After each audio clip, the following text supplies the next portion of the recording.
You can contact her.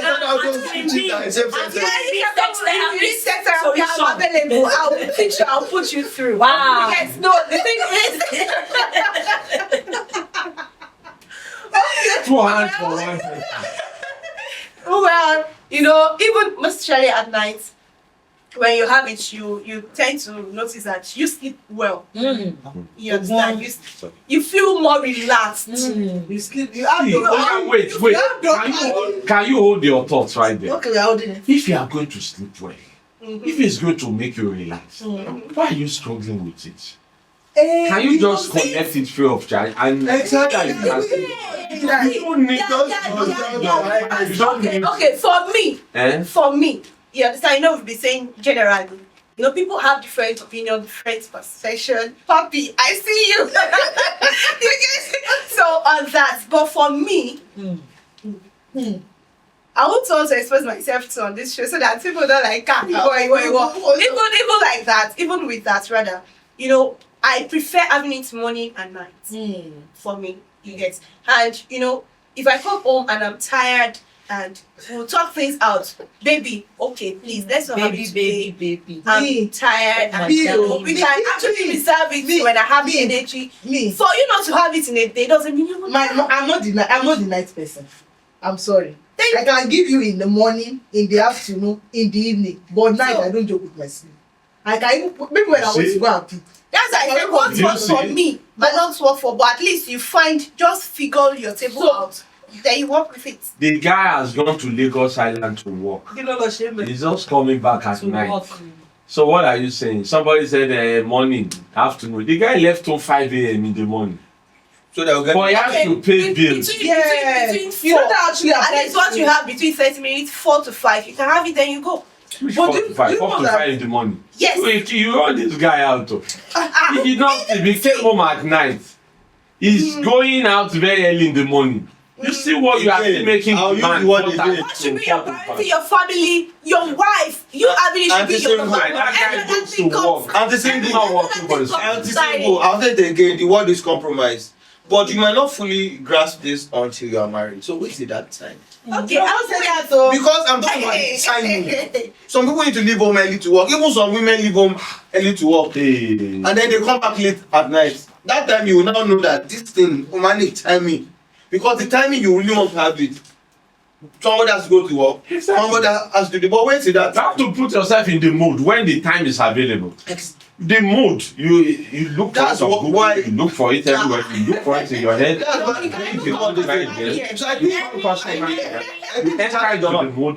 challenge is sometimes we need to understand what it means to compromise and shift grounds.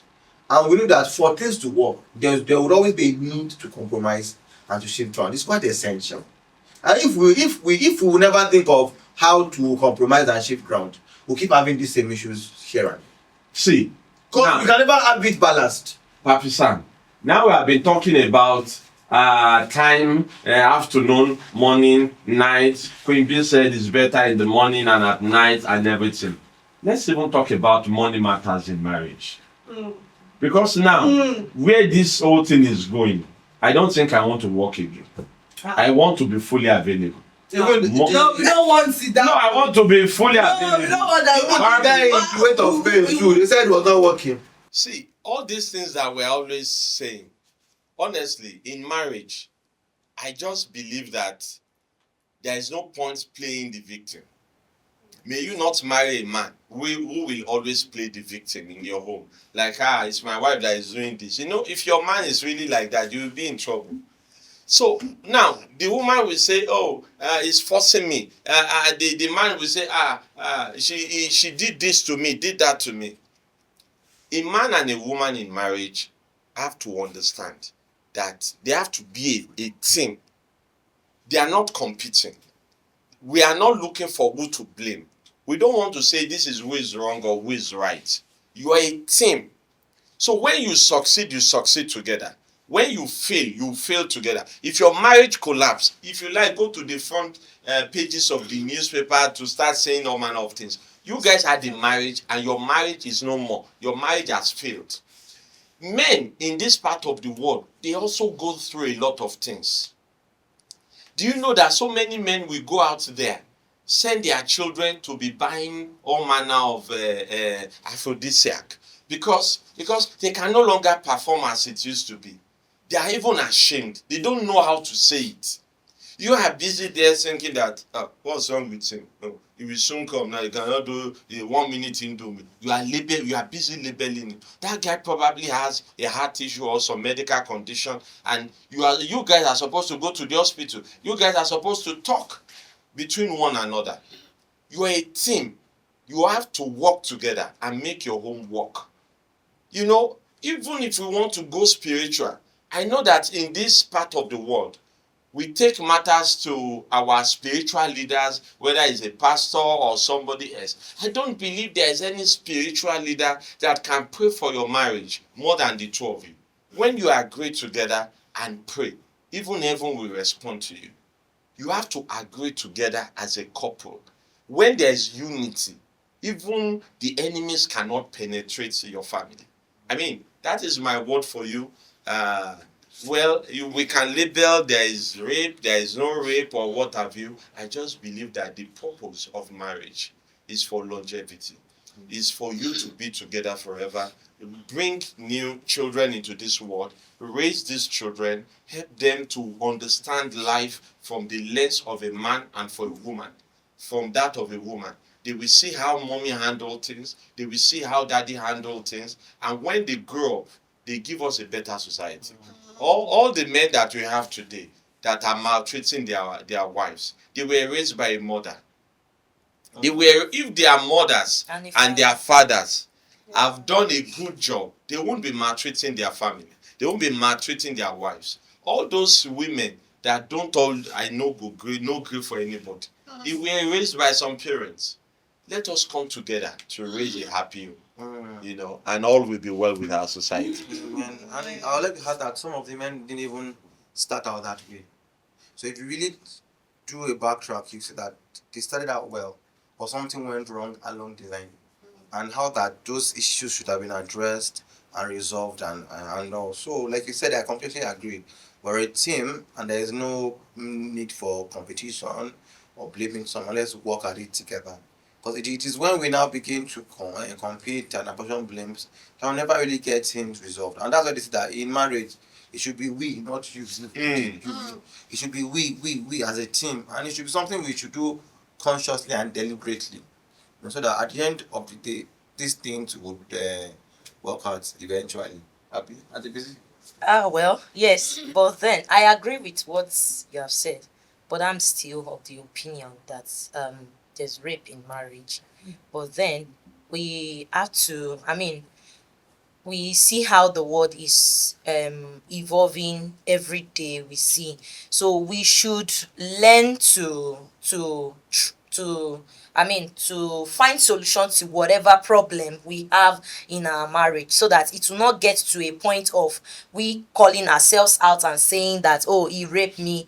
This issue of rape in marriage, and you see, if you see the movie produced by Omolara Jinodu on Prowess Pictures, Weight of Pain, you would see in a scene there where the husband tried to rape the wife, or not even tried to rape. Just go and see the movie and you would love it. You see, we cannot shy away from the point that there's rape in marriage. But then we need education. We need more education on it. We need to educate our men more. And even there are cases of women raping men too in marriage. So there's need for education on it, and also we have to cry out loud that there's rape in marriage. But then when we solve our issues and we don't compete with each other, like Emperor had said, there's always solution to everything, so that it will not generate to this point of having rape in our marriage. Can I digress a little? What about situations from this rape issue? There is a story of a lady, a woman that she's so sweet and compassionate and so, available, but the man would have spent all the spermatozoa. They dispense it. It says dispensary officer. Dispense it outside and keep stabbing the woman. happens. Just like Papi Sam said, there is no smoke without a fire. Is that how they say it? Exactly. So, what I have seen in marriage, I'm not saying that's exactly what happened in this situation, this example you are giving, is that I have seen a situation where a woman is having issues with her husband. She know exactly what led to all the issues. She refused to. She will not address the issue. Okay. She will just go out and be saying, and be crying and be saying, no, something. My husband is not eating my food. My husband. But the man had complained about something. Why not try to address the matter? You can, if the woman is patient, it's not possible. I don't think what happened in that scenario is that from the beginning, from the start of their wedding, their marriage, the man had always been like that. At what point did things change? What led to the change? What were the things that the man, when you keep complaining about the same thing, some men are there, they still come home, but they are no longer in that marriage. The guy is already out of the marriage because he's already tired of all the complaints. And in the course of complaining, he tried something out there and he got locked up there, So while you are busy doing stronger, I'm not saying that when a man and a woman have issues at home, the man should just go out. I'm just saying peradventure, the guy went out. May your husband not go out there to explore when you have been starving him at home. There's need for us to always address issues. Address issues. It has to be Don't sorted. Pretend. So that it will not keep piling. Some women have the attitude of you will be alright. You just leave him like that. It has to be addressed. The guy a lot of things is destroying on the ground. Yes, the guy is just looking at it that I will deal with you. Shebi, you don't even know the prayer. Do you know that in marriage we actually fight for one another? Somebody is at work, he works in a bank, and where he works, somebody is coming to put hand on his shoulder, somebody is coming to do all manner of things, and the guy is just trying to shield his heart and all of that, and then he gets home. The next thing that you do is he's coming home that you start misbehaving again. The guy is just asking himself the question, what's wrong with me? I think this woman must have charmed me. If not for that, because there's a stage that a man gets to, you think you are so handsome.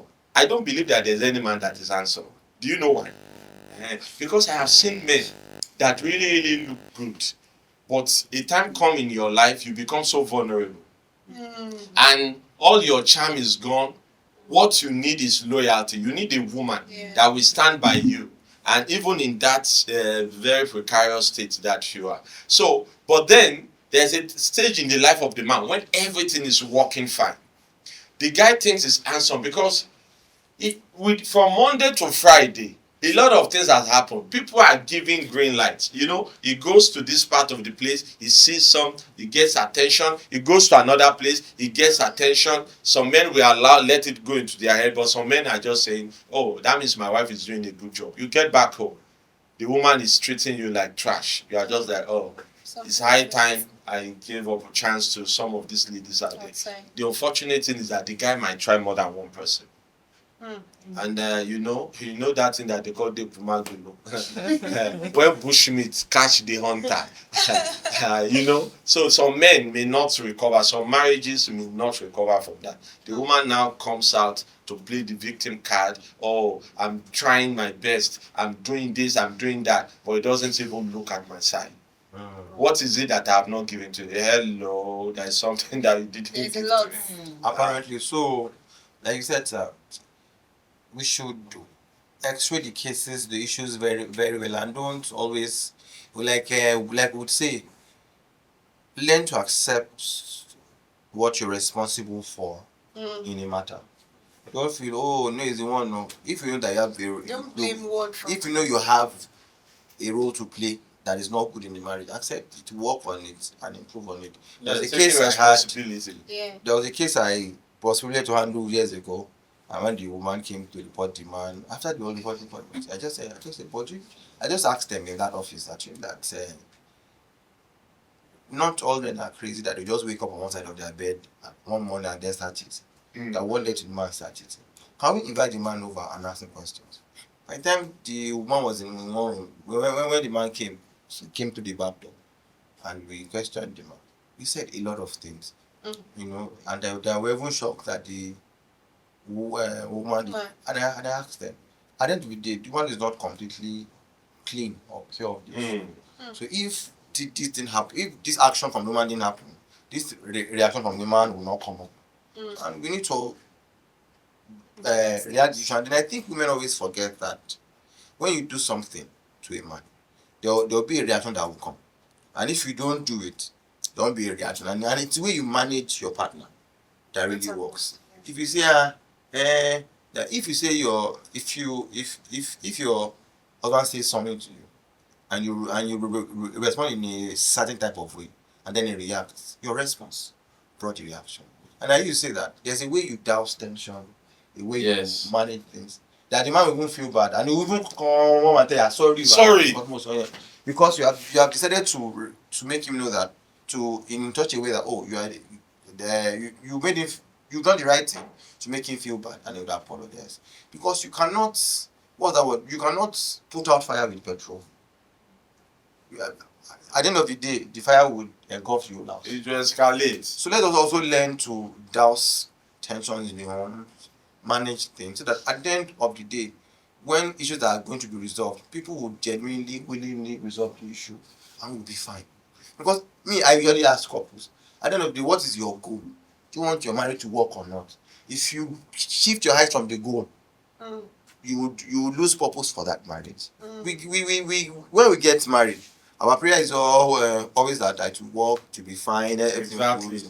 So we should not do the work that is required for the marriage to work and be fine. We should invest in it. And not just, if there's any small issue, let's fight it, let's be argument. And then can all issues be resolved in marriage? Can all these issues be resolved? Impossible is. Okay, in fact, I know I understand that we are taking a lot of digression, but I just need to say this. In fact, there are women that are crying bitterly out there, and the men are not even making any move to make things better for them. They are crying seriously, but the men are just not. So how do you resolve issues like that? To start with, impossible is nothing, and every matter can be resolved if you want it to be resolved. Every matter can be resolved, Babisa. If you want it to be resolved, that's the last phrase. If you want it to be resolved. And so because of the unwillingness is so when the person is not willing. Now, timing is everything. In this life, everything is timing. If we have an issue, and I'm trying to tell you sorry, and you know, don't talk to me. No. In my mind at that point, I was genuine to tell you sorry. And then maybe it happened in the morning. Then at night, you will not say you didn't tell me sorry. But at that instant, I was genuinely trying to tell you sorry. I tended to sorry. At night, I might just dare to say, but I told you sorry, you don't want to take sorry, so leave the sorry alone. Timing and being sensitive is everything in marriage. If when I have offended you now, and I say I'm sorry now, man, leave me alone, leave me there. But and then you now start making you said sorry at that instant. At that minute, he meant it. Be sensitive enough to receive the sorry, both ways, most of both my way. Yes. To receive the sorry and say, okay, so how do we go forward from it? How do we resolve it? And then it is resolved at that instant, and then it doesn't extend. By the time somebody is to apologize and the other party is feeling funky. But I'm making to use that phrase. When it comes out, okay, let's now resolve it. You might not really find an instant resolution, except probably the person really, really, really wants it to be fixed. Timing. And timing is always important in things we say and how we manage people. Because some people feel, when I needed it, you didn't give it to me. When I wanted it, but I've said sorry. And then there are different ways that people even accept sorry or the apology. But the goal of the marriage, what is the goal? Is it to fix your marriage or to scatter or to go separate ways? I usually ask couples when they say, I should go. What is the goal of it? You set goal, but what's the main goal of this marriage? Is it to make it work or to just do like a small time? So if the goal is to make it work, then let us sit down and resolve it. But you see some pretty difficult couples. Yeah. And at the end of the day, I just said when you are ready to resolve it, you really want your marriage to work. But if you are seeing people that they are not saying they don't want it to work, it's because they see something else that they want to go to. That's one.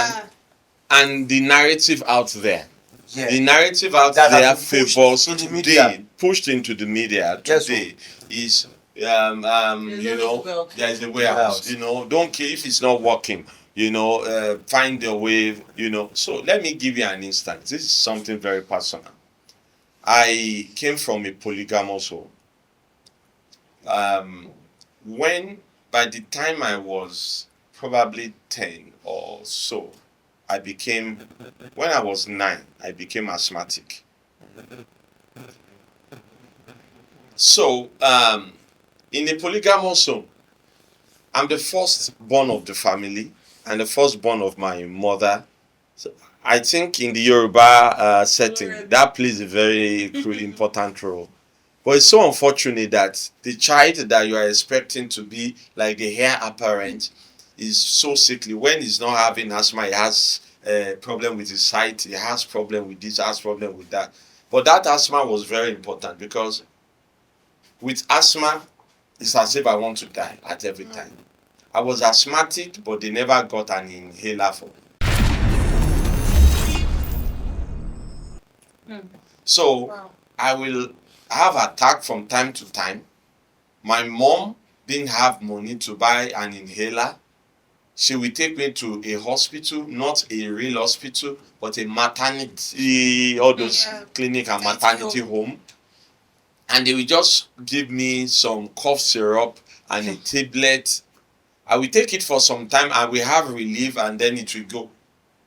So when I see other kids recover easily, quickly, I'm just like, what's happening? Why don't I have the same access to the same thing? But there was one time in my family when my mother was just tired of the heat. She's an Ekiti woman from a very large family. She looked at me, she called me and said, my son, I want to, you see, I have parents, I have family, I have my own family too. I don't have to die here. Let me even excuse you people for some time. You know, boys don't cry easily. I should have cried at that point, but I felt it so badly. So my mother left. She left under the guise of Christmas is coming, something is going. So she left the house. She did not come. It was not the year of GSM, so nobody could even tell anybody anything, you know. And the time came when I felt sick. Nobody took care of me. Nobody. All the other wives, you know, this time I was about 12 years old. Even it was 3 wives at this point. The youngest of the wife, I was a arch enemy. You know, I will not eat her food. I will kill her with silence. And she too, she was ready for me. Now I was sick. Nobody spared me. My father did not even look at my side. He took the intervention of a plumber that came to work in our house. He had the way I was breathing. I was holding something and I was breathing into the well. It was the man cried. I said, is that you? I said, yes, sir. He started shouting my father's name. My father ran to the place. What happened? He said, take this boy to the hospital because they are in the same community. So he could speak to my dad like that. My father said, you this lazy boy. I was obviously sick. In fact, I couldn't stand erect. I was like this. I said, you this lazy boy. You have shown yourself to this visitor now. So he gave me 150 naira. I said, go to the hospital. Wow. You need to know the distance. At every 5 minutes walk, I will sit down to rest. At every 5 minutes, I will sit down to catch my breath. People kept telling me sorry till I got to the place where I could take the public transport. By the time I managed, you won't know how many hours it took me to get to the hospital from home. By the time I got to the hospital, I was just like this. You know, I could not even stand. All the nurses came out, cursing my mother and father, who left this boy to come to the hospital like this by himself, cursing them until their matron or the owner of the place came and said, everybody, that's enough, and took me in because she knew our family very well. And they treated me. By the time I got back home, before I stepped into the house, the youngest wife started sending me, asked me to go and fetch water. Started asking me to go and do all manner of things. I was just nodding my head. You see, when my mother eventually came back, I ran to her. She was not even, she just highlighted from the taxi that brought her home. I was crying that, Mommy, why did you leave me? I have suffered. I have suffered. Do you know what? I would not have been alive to tell this story today if she had not come back to the house. Would my mother have left me in the hands of those women? Oh God, that guy would have died some 30 something years ago or so. Would have died many years ago. You know, but for my mother's persistence, staying in that marriage, do you know the truth of the matter? It didn't take so long before that woman walked away. You know, it's a very uncommon story because by the time my father died, he left 70% of his estate for my mother. If she had left, that would not have happened. Exactly. It's not about the estate that he left for her. It's about the fact that she raised her children. What would have been my mom's gain if her first son had died? My 3 younger siblings from my mom's side, I sent them to private institutions. That would not have happened if I had died. It took the persistence of my mom for that to work. What am I trying to say? It wasn't the era of social media, the era of internet. We didn't even know there was going to be something called internet at that time. My point is just that the narrative out there today is that somebody died in marriage. Everybody, when you start saying something, run away from that marriage. They will not even, because most of the time you didn't get to the root of the matter. You did not know if that lady had high blood pressure, if somebody had a medical condition. You will just take it on the surface. It was an abusive marriage. I'm not saying somebody should wait to be abused. It takes 2 to tango. So my point is that when you bring children into this world, don't just say the children will survive this and that.